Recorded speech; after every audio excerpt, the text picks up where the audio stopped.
E aí, pessoal? Beleza? Tudo certo? Bem-vindos ao Corporate Academy Podcast. Isso aí, o seu guia para desvendar o mundo corporativo. Eu sou o Marcos. E eu sou a Joyce. E hoje vamos mergulhar de cabeça num tema que é essencial para quem quer se destacar no mercado de trabalho. É isso aí. A criatividade. Se você está buscando aquele boost criativo, você veio ao lugar certo. Com certeza. A gente separou um material super bacana com insights da Tina Seelig, Ah, é verdade. Eric Kandel e até exemplos da Picture e do Google para te ajudar a destravar todo o seu potencial. É isso aí. Aliás, já convidamos vocês a dar aquela força pra gente. Curtam o episódio, compartilhem com os amigos e não se esqueçam de visitar o nosso site, Isso. corporateacademy.org, para mais conteúdos incríveis. Maravilha. Agora, sem mais delongas, vamos começar a nossa imersão no mundo da criatividade. Bora lá. Uma das primeiras coisas que a gente precisa entender é que a criatividade não é um dom para poucos, né? A Tina Seelig, autora de um dos livros que a gente vai explorar hoje, argumenta que todos nós nascemos com um potencial criativo. Mas ele precisa ser exercitado, assim como a gente faz com os músculos da academia. Faz todo sentido, né? A gente não nasce sabendo correr uma maratona, por exemplo. É verdade. A gente treina, se dedica e com o tempo a gente consegue alcançar resultados incríveis com a criatividade, é a mesma coisa. E sabe o que é mais legal? A Tina Seelig vai além e diz que a gente pode aprender a ser mais criativo, né? Desenvolvendo habilidades, adotando uma mentalidade mais aberta à inovação. Exatamente. E falando em mentalidade, o neurocientista Eric Kandel, vencedor do Prêmio Nobel, afirma que o nosso cérebro é uma verdadeira máquina de criatividade. E estudos de neuroimagem, utilizando ressonância magnética funcional, mostram que durante atividades criativas, a parte do nosso cérebro responsável pela autocrítica, aquela vozinha chata que fica nos julgando o tempo todo, literalmente se aquieta. É como se a gente desse um mute no crítico interno e liberasse espaço para as ideias fluírem mais livremente sem medo de errar. Imagina o potencial que a gente pode alcançar quando silencia essas vozes limitantes dentro da gente, né? A Tina Seelig, inclusive, deu uma técnica bem inusitada para ilustrar isso. No primeiro dia de aula, ela pede para os alunos redesenharem um crachá de identificação. Eles se empolgam, criam designs super inovadores e, de repente... Ela pega todos os crachás e joga no triturador de papel. Pois é, parece radical, né? Mas a ideia é justamente gerar um choque nos alunos, fazê-los romper com o medo de errar e entender que o processo criativo é interativo. É errar, aprender, recomeçar e no final chegar a uma solução brilhante. E outro ponto importante que a Tina Seelig destaca é a forma como formulamos as perguntas. Ela usa um exemplo simples, mas poderoso. O que somado dá 10? Essa pergunta tem infinitas respostas, certo? Não seria de perguntar quanto é 5 mais 5. A resposta é única e óbvia. A maneira como estruturamos o problema influencia diretamente as soluções que a gente encontra. E tem um exemplo histórico que mostra isso de forma brilhante. Antes de 1543, todo mundo sabia que a Terra era o centro do universo, até que... Copérnico chegou e questionou essa visão para o ponto que o Sol era o centro do sistema solar, né? Exatamente. Essa mudança de perspectiva revolucionou a astronomia e abriu um leque de novas possibilidades. E é por isso que é tão importante a gente questionar os nossos próprios paradigmas, sair da caixa e buscar novos ângulos para enxergar as coisas de maneira diferente. A Tina Seelig apresenta algumas técnicas bem interessantes para nos ajudar a fazer isso. Uma delas é inspirada no documentário Powers of Ten, dos irmãos Amis. Você já assistiu? Sim. É incrível. O documentário mostra como a nossa percepção muda completamente quando a gente altera a escala de observação. Começa com um piquenique em Chicago e vai ampliando a imagem até mostrar a imensidão do universo, onde a nossa galáxia é apenas um pontinho de luz. E depois volta para a Terra num zoom alucinante, até chegar ao nível microscópico, mostrando o interior de uma célula humana. É de explodir a cabeça, né? Essa mudança de escala nos faz repensar nossa própria existência e questionar tudo que achávamos que sabíamos. É verdade. E outra técnica poderosa que a Tina Seelig destaca é a empatia, que é a capacidade de se colocar no lugar do outro, de tentar entender a perspectiva de alguém com vivências e valores diferentes dos nossos. É como se a gente vestisse a pele do outro para enxergar o mundo através dos olhos dele, né? Isso nos permite ter insights que jamais teríamos se a gente ficasse preso na nossa própria bolha. E sabe o que é mais interessante? A Tina Seelig descobriu, através de um experimento com seus alunos, que a criatividade floresce justamente quando a gente tem restrições. Parece que é contraditório, né? Mas faz sentido. Ela fez com que eles jogassem Scrabble com regras cada vez mais desafiadoras e adivinha. Quanto mais restrições, mais criativas eram as soluções que eles encontravam. É interessante. E isso tem um paralelo com o mundo das startups, com a filosofia Lean Startup, que incentiva o trabalho com recursos limitados para estimular a criatividade e a busca por soluções inovadoras. E tem um exemplo clássico disso no cinema. O efeito sonoro dos cavalos no filme Monty Python e o Cálice Sagrado. Você lembra? Claro. Aqueles cocos batendo um no outro, hilário. Mas por que eles fizeram isso? Porque o orçamento do filme era tão baixo que eles não tinham dinheiro para usar cavalos de verdade. E essa restrição acabou gerando uma solução criativa, memorável, que se tornou uma das marcas registradas do filme. É a prova de que a gente pode usar a criatividade para transformar qualquer obstáculo em oportunidade. É verdade. E por falar em criatividade, outro ponto crucial que a Tina Seelig destaca é a importância da observação. A gente precisa estar atento aos detalhes, perceber as nuances, enxergar aquilo que passa despercebido pela maioria das pessoas. Ela conta que frequentava o mercado há anos e só depois de muito tempo percebeu que havia uma decoração incrível no teto, com vaquinhas de madeira, galinhas, feno, tudo simulando uma fazenda. É como se a gente estivesse no piloto automático, né? Fazendo as coisas sem prestar atenção de verdade.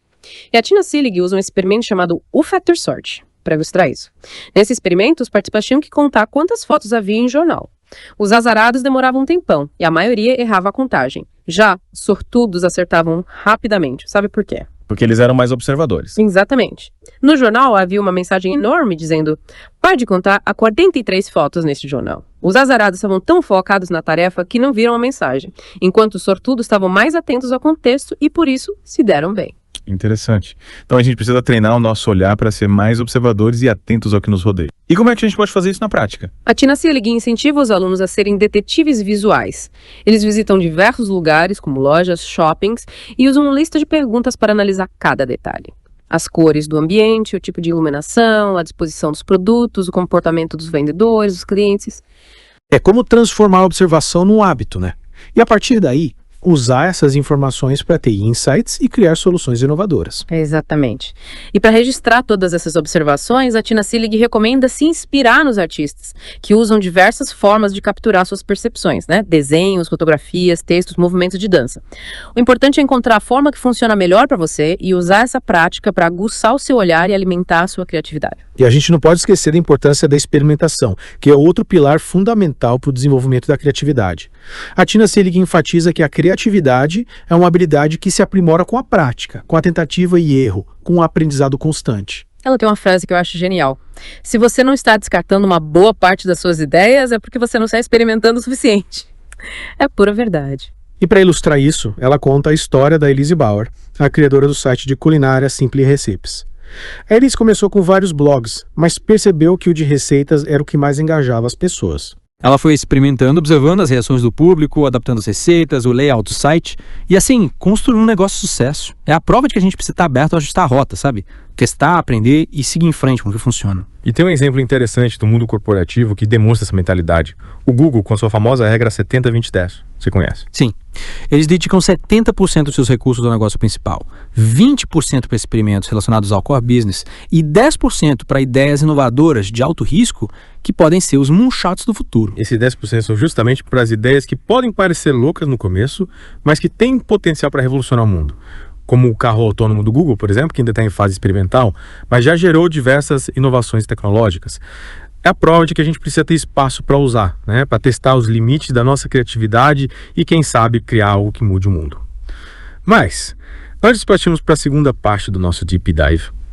Que tal falarmos sobre a importância da atitude, da mentalidade que a gente cultiva? Com certeza.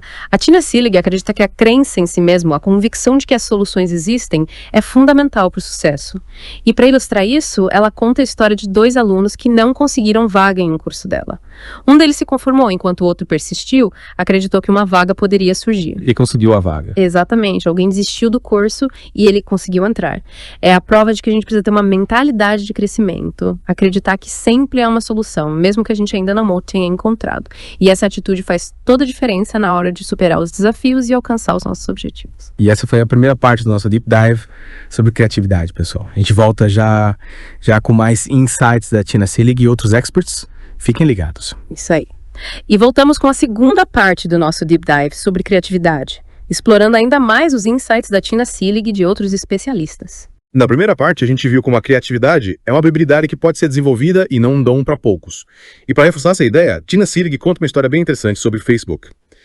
Lá, a Andy Zuckerberg, irmã do Mark Zuckerberg, decidiu mudar o nome do departamento de marketing de produtos de consumo para, adivinha? Marketing criativo. Exatamente, parece uma mudança boba, né? Mas o impacto foi enorme. A equipe se sentiu mais valorizada, mais inspirada e a criatividade simplesmente fluiu. É incrível como A forma como a gente nomeia as coisas, como a gente enxerga o nosso trabalho, pode influenciar a nossa criatividade, né? E a Tina Selig também destaca a importância da cultura e do ambiente em que a gente vive. Ela conta, por exemplo, a história do filho dela, que aos 4 anos nunca tinha visto um comercial de TV. Até que um dia ela ligou a TV e em poucos minutos. Onde eu tava pedindo pra comprar Pop-Tarts. Exatamente. É impressionante como a gente é moldado pela cultura, né? As propagandas, os filmes, as músicas, tudo isso nos influencia mesmo que a gente não perceba. É verdade. E a Tina Selig vai além e diz que a gente também tem o poder de influenciar a cultura, de criar um ambiente mais propício à criatividade. Ela cita exemplos como a mudança de comportamento das pessoas em relação a jogar lixo no chão, reciclar e economizar energia. São mudanças que começam com atitudes individuais e que com o tempo se espalham e transformam a cultura como um todo. A gente pode aplicar essa ideia no nosso dia a dia, né? Seja na família, no trabalho, na comunidade. Com certeza. A gente pode ser o agente de mudança, inspirar as pessoas ao nosso redor e criar um ambiente mais inovador, mais criativo, mais positivo. E para descrever esse efeito multiplicador, a Tina Selig usa um termo bem interessante: a lei dos pequenos números. Você pode explicar melhor o que é isso? Claro, a lei dos pequenos números se baseia na ideia de que mesmo um único caso de sucesso pode ter um impacto enorme, inspirando outras pessoas a seguirem o mesmo caminho. A Tina usa o exemplo do Skype, que nasceu na Estônia, se tornou um sucesso mundial, incentivando o surgimento de várias startups no país. É como se fosse uma faísca que acende a chama da criatividade em outras pessoas, né? E a gente pode aplicar essa lei na nossa própria vida, compartilhando as nossas ideias, nossos projetos, nossos sucessos, inspirando outras pessoas e criando um movimento em cadeia de criatividade e inovação. É isso aí. E a Tina Selig cita vários exemplos de pessoas que fizeram justamente isso, que usaram a criatividade para gerar impacto positivo no mundo. Um deles é a Brenda Pons Barber, que criou uma empresa em Chicago para empregar ex-presidiários. Que legal! E qual que é o nome da empresa? Sweet Beginnings. Eles produzem mel e produtos de beleza à base de mel. E além de gerar renda para os ex-presidiários, a empresa também contribui para a ressocialização deles, ajudando-os a reconstruir suas vidas. Que iniciativa inspiradora. A criatividade sendo usada para transformar vidas e gerar impacto social. E a Tina Selig também fala da importância de abraçarmos os erros, de aprendermos com os nossos fracassos e usarmos essa experiência para nos fortalecer e nos tornarmos mais resilientes, né? É verdade. Ela até criou um workshop chamado Feira do Fracasso, onde os participantes são incentivados a sair da zona de conforto, a experimentar coisas novas e a lidar com medo de errar. E como funciona esse workshop? Uma das atividades é um jogo de apostas, onde os participantes podem arriscar dinheiro de verdade. O objetivo não é ganhar dinheiro, mas sim aprender a lidar com o risco, com a incerteza e com a possibilidade de perder. Parece desafiador, mas faz sentido, né? A gente precisa aprender a lidar com o fracasso para poder crescer, se desenvolver. Sem dúvida. E tem outra atividade bem interessante, onde os participantes criam cartões postais com seus segredos mais profundos. É uma forma de se conectar com as próprias vulnerabilidades, de expor os seus medos e de perceber que todos nós temos inseguranças, mas que isso não nos impede de sermos criativos e de realizarmos coisas incríveis. Que legal! E qual que é a mensagem principal que a Tina Selig deixa no livro? Ela diz que a criatividade não é um dom, mas sim uma escolha. A gente escolhe ser criativo a cada momento, a cada decisão que a gente toma. A gente pode usar essa criatividade para transformar a nossa própria vida, nosso trabalho, o mundo ao nosso redor. E ela deixa um desafio para o leitor. Qual o primeiro passo que você vai dar hoje para despertar sua criatividade? Uau! Que pergunta poderosa. Acho que é um ótimo gancho para a gente continuar a nossa conversa na terceira e última parte do nosso Deep Dive. Então fiquem ligados, a gente já volta para finalizar a nossa imersão no mundo da criatividade. E chegamos à parte final do nosso Deep Dive sobre criatividade. Se você está acompanhando desde o início, já viu que a criatividade não é mágica, mas uma habilidade que a gente pode desenvolver com prática, persistência e a disposição para experimentar, errar e aprender com os erros. E a Tina Selig usa uma analogia bem interessante para ilustrar essa ideia. Ela compara a criatividade com a evolução das espécies, proposta por Darwin. É verdade, a natureza é uma grande experimentadora, né? Criando inúmeras variações de plantas e animais. Ao longo do tempo, aquelas que se adaptam melhor ao ambiente sobrevivem e se reproduzem, enquanto as demais acabam extintas. E a gente pode usar essa mesma lógica no processo criativo, né? Testando diferentes ideias, abordagens para selecionar as que geram os melhores resultados. A Tina Selig conta a história inspiradora de um neurocirurgião chamado John Adler, que desenvolveu uma técnica inovadora para tratar tumores cerebrais. Ele enfrentou diversos obstáculos, né, como a falta de recursos, o ceticismo da comunidade médica, mas, com muita persistência, ele acreditou no potencial da sua ideia e depois de quase 2 décadas de trabalho, conseguiu transformar essa técnica em realidade. Uma história incrível de perseverança e crença no próprio potencial. A Tina Seelig também destaca a importância da gente criar um ambiente que incentive a experimentação e acolha os erros como parte do processo de aprendizado. Ela cita o exemplo da Pixar, o famoso estúdio de animação que tem uma cultura de colaboração e experimentação constante. O Brad Bird, diretor de filmes como Os Incríveis e Ratatouille, disse que o moral da equipe é um dos fatores mais importantes para o sucesso de um filme.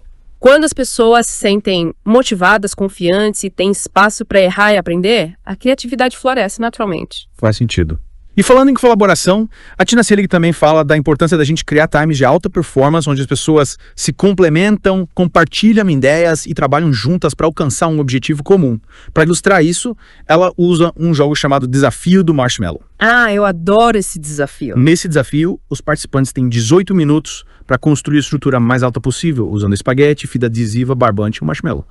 E adivinha? O marshmallow precisa ficar no topo da estrutura. E o mais interessante é que os times que se saem melhor nesse desafio são aqueles que se comunicam bem, dividem as tarefas de forma eficiente e experimentam diferentes soluções sem medo de errar. É isso aí. E a diversidade nos times também é fundamental, né? Ter pessoas com diferentes habilidades, perspectivas, experiências de vida enriquece o processo criativo e aumenta as chances de encontrar soluções inovadoras. Com certeza. Para a gente finalizar o nosso Deep Dive, a Tina Seelig nos deixa com uma mensagem poderosa. A criatividade não é algo que acontece por acaso, é uma decisão que a gente toma a cada momento. A gente escolhe ser criativo, usar a nossa imaginação para resolver problemas, criar coisas novas e transformar o mundo ao nosso redor. E ela nos convida a refletir.